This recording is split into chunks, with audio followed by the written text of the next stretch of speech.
ఒక multi starrer film, ఇద్దరు హీరోలు, పాటలు మాత్రం మూడే. ఈ 3 పాటల్లో ఒక పాటకే ఇద్దరు హీరోలు లిప్పి ముట్టిస్తారు. మిగిలిన 2 పాటలు నేపథ్య గీతాలే. ఇది పండక్కి రిలీజ్ అయిన గోపాల గోపాల సినిమాలోని పాటల గురించి సంక్షిప్త సమాచారం. ఇక వివరాల్లోకి వెళితే, తెలుగు సినిమాల పాటల్లో రకరకాల అనుభూతులకు చెందిన పాటలు వచ్చాయి. అందులో ఆలోచింప చేయదగ్గ పాటలు కొన్నే ఉన్నాయని నా అభిప్రాయం. వాటిని ఒక విహంగ వీక్షణంలో గుర్తుకు తెచ్చుకుంటే, బాటసారి అనే సినిమాలో సముద్రాల రాఘవాచారి గారు రాసిన కనులకు తోచి చేతికందని ఎండమావులున్నాయి అన్న పాట, తర్వాత సిరివెన్నెల చిత్రంలో సీతారామశాస్త్రి గారు రాసిన ఆదిభిక్షు వాడినేది కోరేది పాట, కృష్ణార్జున సినిమాలో రామజోగయ్య శాస్త్రి గారు రాసిన పెద్దమర్రికేమో చిన్నకాయలిచ్చి అనే పాట ఇప్పటి వరకు ఆ కోవలోకి చెందుతాయి. ఇప్పుడు లేటెస్ట్ గా గోపాల గోపాల సినిమాలో చంద్రబోస్ రాసిన ఎందుకో ఎందుకో పాట కూడా ఆ కోవలోకి చెందుతుందని నా అభిప్రాయం. మొట్టమొదట బాటసారిలో సముద్రాల రాఘవాచారి గారు రాసిన పాటలు చూసుకుంటే, అందులో సృష్టికి సంబంధించిన చాలా ప్రశ్నలు, తెలియని మీమాంసలు ఉంటాయి. చివరికి ఆయన ఏం తేల్చారంటే, వేదశాస్త్రములు చదివిన వారే ఎరుగురు సృష్టి విలాసం, అల్పబుద్ధితో జ్ఞానదాతకే సలుపకు పరిహాసం అని కన్క్లూజన్ ఇచ్చారు. నీకు ఇంత జ్ఞానాన్ని ఇచ్చిన ఆ జ్ఞానదాత, ఆ దేవుడు ఏదో పని మీద ఇవన్నీ చేసి ఉంటాడు, అంచేత నువ్వు అతన్ని విక్రించుకో అని ఒక దాని తాత్పర్యం. ఇక రెండోది సిరివెన్నెల సీతారామశాస్త్రి గారు రాసిన ఆదిభిక్షువుని వాడినేది కోరేది పాటలో నిందాపరంగా స్తుతి ఉంటుంది. అంటే ఒక పక్క నిందిస్తున్నట్టు ఉంటుంది, కానీ చివరికి ప్రశంస ఉంటుంది ఈ సృష్టికి సంబంధించి, ఈ సృష్టిలో దేవుడు చేసిన విచిత్రాల గురించి. అలాగే రామజోగయ్య శాస్త్రి గారు రాసిన కృష్ణార్జున సినిమాలో పెద్దమర్రికేమో చిన్నకాయలిచ్చి అనే రకరకాల ప్రశ్నలు, అలా ఎందుకు చేసావు, ఇలా ఎందుకు చేసావు, ఇలా ఎందుకు చేసావు అని దేవుడు జీవుడు మధ్యన జరిగిన సంభాషణలో చివరికి గడ్డిపోచ నుంచి గగనాల దీపాల వరకు ప్రతి దానిలోనూ నా ప్రమేయం ఉంటుంది, దానికి ఒక కార్యకారణం ఉంటుంది, అలా చేశాను అని ఒక సూచన ఉంటుంది. అక్కడ వరకు ఆ పాటలు ఓకే. ఇప్పుడు ఈ గోపాల గోపాలలో ఎందుకో ఎందుకో అంటూ చంద్రబోస్ రాసిన పాట మరొక రకమైన ఆలోచనకు సంబంధించింది. అది ముఖ్యంగా నమ్మకాలకు సంబంధించింది. ఆ నమ్మకాల్లో కొన్నిటిని సపోర్ట్ చేయదగ్గవి ఉంటాయి, కొన్నిటిని మనం ఇంకా ఎక్కువగా లోతుగా వెళ్ళి ఆలోచించదగ్గవి ఉంటాయి.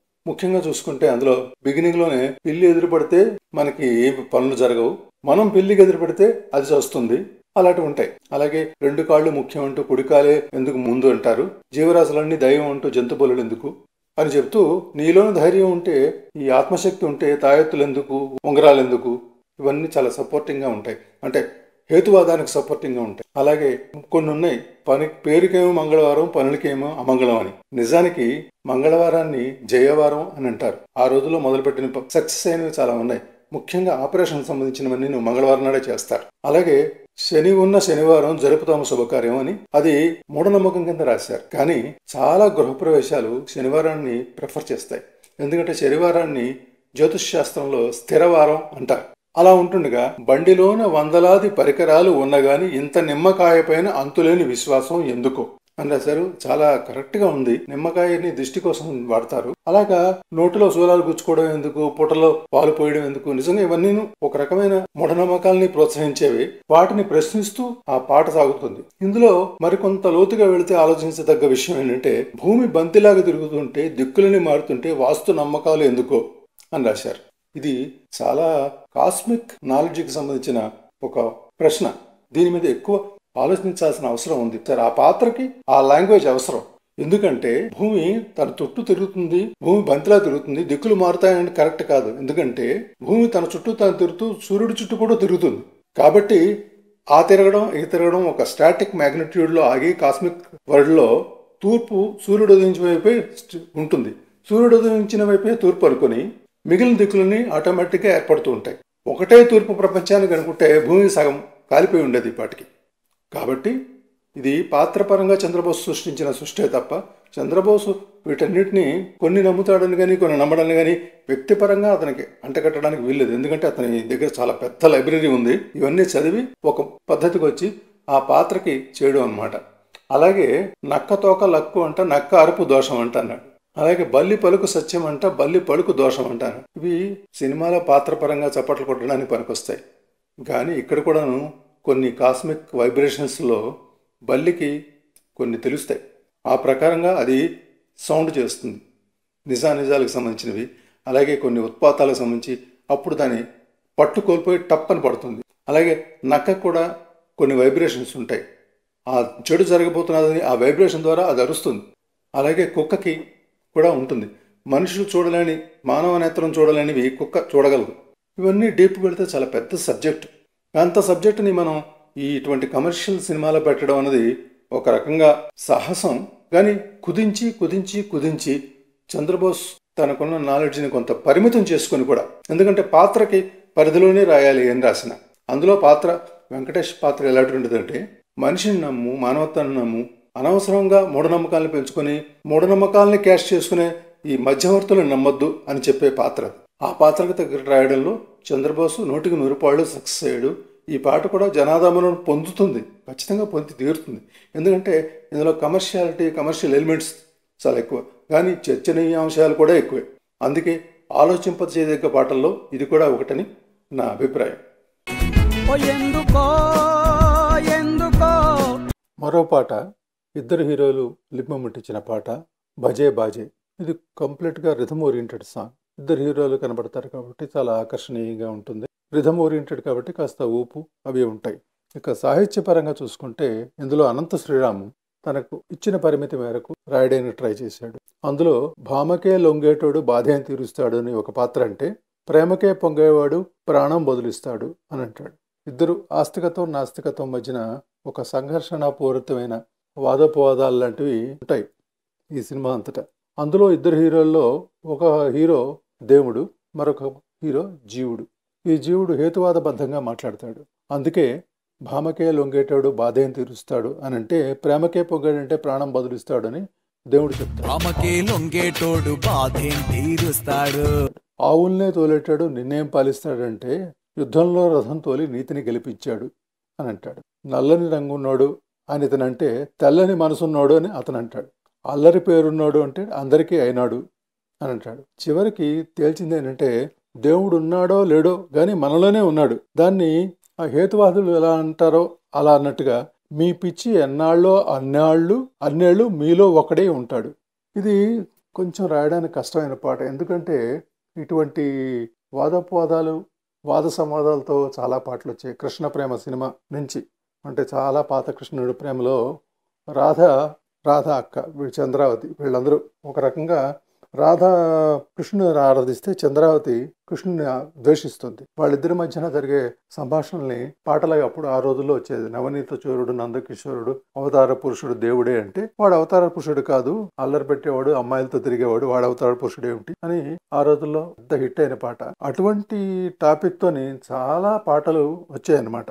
అంటే దేవుణ్ణి సపోర్ట్ చేస్తూ కొంత, దేవుణ్ణి విమర్శిస్తూ కొంత, అంటే ప్రశంసిస్తూ విమర్శిస్తూ. ఇన్ని పాటల నేపథ్యం తర్వాత మళ్ళీ కొత్తగా రాయడం అన్నది ఏ రచయితకైనా సరే కొంచెం కత్తి మీద సాము లాంటిది. పైగా ఇద్దరు హీరోలు, అందులో పవన్ కళ్యాణ్కి అనంత శ్రీరామ్ రాస్తున్న మొట్టమొదటి పాట. ఇన్ని సవాళ్ళు ఉన్నాయి అనంత శ్రీరామ్ ముందు. అయినా సరే తనకున్న పరిధిలో దర్శకుడు ఇచ్చిన పరిమితి మేరకు కథానుగుణంగా రాశాడు. బాగా హిట్ అయ్యే పాటలు ఇదొకటి. ఎందుకంటే ఇద్దరు హీరోలు కనువిందు చేస్తూ అక్కడ కనపడతారు. ఆఖరి పాట సీతారామశాస్త్రి గారి ముద్రతో సాగిన పాట. సీతారామశాస్త్రి గారు ఎంతో బాగా రాసిన పాట. ఆయన ముద్రే కాదు, ఆయన ప్రతి అక్షరంలోనూ కనబడతాడు.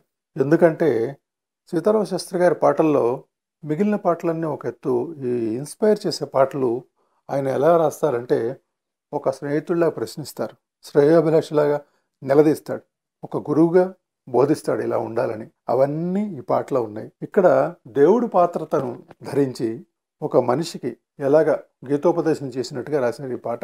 అది ఎలా ఉంటుందంటే, నేను నిన్ను బ్రహ్మలా సృష్టించాను అనుకోనా, నువ్వే నన్ను బొమ్మలా పుట్టించావు అనుకోనా, అసలు ఏమనుకుంటున్నావు, నమ్ముకుంటుందో నవ్వుకుంటుందో నీ భావన, నువ్వు ఆలోచించుకో. అసలు నువ్వు నన్ను సృష్టించావా, నేను నిన్ను సృష్టించానా, అంటే నేను నిన్ను సృష్టించానా, నువ్వు నన్ను పుట్టించావా, దీనికి ఆలోచించుకో. నీదే ప్రశ్న, నీదే బదులు. ఎందుకంటే దేవుడు వేరేగా చెప్పడు. ఇదే థాట్ మరి కొన్నాళ్ళు వెనకాతలు వెళ్తే బుద్ధమంతుడు సినిమాలో మలుపూడి వెంకటరమణ గారు ఒక డైలాగులో చెప్పించారు. నాగేశ్వరరావు గారితో శోభనబాబు అంటాడు, ఏమో నీ ప్రశ్న నా జవాబు రెండూ నువ్వు ఊహించుకుంటున్నావేమో అని ఆనాడు మలుపూడి వెంకటరమణ ఆలోచనాత్మకంగా వదిలేసిన డైలాగ్కి ఈ పాట కొనసాగింపేమో అలాగా అనిపిస్తుంటుంది. ఇందులోనే నీ దేహంలో ప్రాణంలా వెలిగే కాంతి నా నువ్వే అని, నా నువ్వే అనడం ఒక అద్వైత సిద్ధాంతం. అది నిజంగా దేవుడిలో ఆ అద్వైత సిద్ధాంతంతో లీనమై ఐక్యమైపోయిన వాడికి ఇవన్నీ చాలా మామూలుగా కనిపిస్తాయి. ఆ డిఫరెన్స్ పెట్టుకోబట్టి ఇన్ని ప్రాబ్లమ్స్ అందరికీ వస్తున్నాయి. అలాగే నీ గుండెల్లో పలికే నాదం నా పెదవిపై మురళిదే, అది తెలుసుకోగలిగే తెలివే నీకుంటే తెరలు తొలగిస్తే వెలుగు వస్తుందే, అందుకే స్వప్నము నీదే సత్యము నీదే అని రాశారు. ఇంత డెప్త్లోకి వెళ్తే ఇటువంటి పదాలు వస్తాయో చెప్పలేం. అది సీతారామ శాస్త్రి గారు జీవితాన్ని, శాస్త్రాలని, పురాణాలని శోధించారు, మదించారు కాబట్టి ఇలాంటి పదాలు ఆయన సృష్టించగలుగుతున్నారు. అందులోనే ఇంకా ఉంటుంది చూడండి, ఎక్కడెక్కడెక్కడని దిక్కులు తిరిగితే నిన్ను నువ్వు చూడగలవా, కరుణతో కరిగిన మది మందిరాన కొలువై నువ్వు లేవా, అక్కడక్కడక్కడని నింగి తడిమితే నిన్ను నువ్వు తాకగలవా, చెలిమిని పంచగా చాచిన చెయ్యివైతే దైవం నువ్వు కావా. అది అసలు సినిమాలో థీమ్. అది మనిషిలోనే, మానవత్వంలోనే దేవుణ్ణి చూడమని చెప్పింది థీమ్. అందుకే ధర్మం నీదే, అందులో ఉన్న మర్మం నీదే అని దేవుడు పాత్ర ద్వారా చెప్పించాడు. అది నేపథ్య గీతంగా వస్తుంది. కొంతమంది ఉన్నారు సినీ సంగీత చరిత్రలో, మల్లాది గారు, ఆత్రేయ గారు, తర్వాత పింగళి గారు, వేటూరు సుందరమూర్తి గారు చెప్పినట్టు వీళ్ళందరూ రచనా శిల్పులు. భావాన్ని మన మీదకి వదిలేటప్పుడు అక్షరాలని చెక్కి మరీ వదులుతారు. సీతారామ శాస్త్రి గారు కూడా సేమ్ అదే రూట్లో మరొక శిల్పి. ఆయన భావాన్ని అక్షరాంతో చెక్కి మన ముందుకు వదులుతున్నారు. ఇది ఒంటరిగా ఉన్నా, మౌనంగా ఉన్నా, ఒక్కరై ఏకాంతాలకు వెళ్ళిపోతూ అసలు ఏమిటి సృష్టి, ఎందుకు ఇలా పుట్టాం, మనకు వెనకతలు ఏం జరుగుతుంది, మనకేం జరగబోతోంది అని ఒక్కసారి నీలో నువ్వు తొంగి చూసుకోగలిగితే ఎన్నో ప్రశ్నలకి ఆన్సర్లు ఈ పాటలో దొరుకుతాయి. నిజంగా ఈ పాటతో సీతారామ శాస్త్రి గారు మరొక మెట్టు ఎదిగిపోయారు. హ్యాట్స్ ఆఫ్ టు శాస్త్రి గారు. ఇంత మంచి పాటకి ఈ సినిమాలో తప్ప మరో సినిమాలో చోటు దొరకడం కష్టం. ఎందుకంటే ఈ సినిమాలో అటువంటి కథ ఉంది, అటువంటి కథనం ఉంది. కాబట్టి ముఖ్యంగా ఈ పాట సాహిత్యపరంగా మొట్టమొదటి స్థానంలో నిలబడుతుంది. Hats off to Sitarama Sastri గారు. ఇవి గోపాలలోని 3 పాటల విశ్లేషణ, వివరణ. Thank you. నమ్ముకుంటుందో నవ్వుకుంటుందో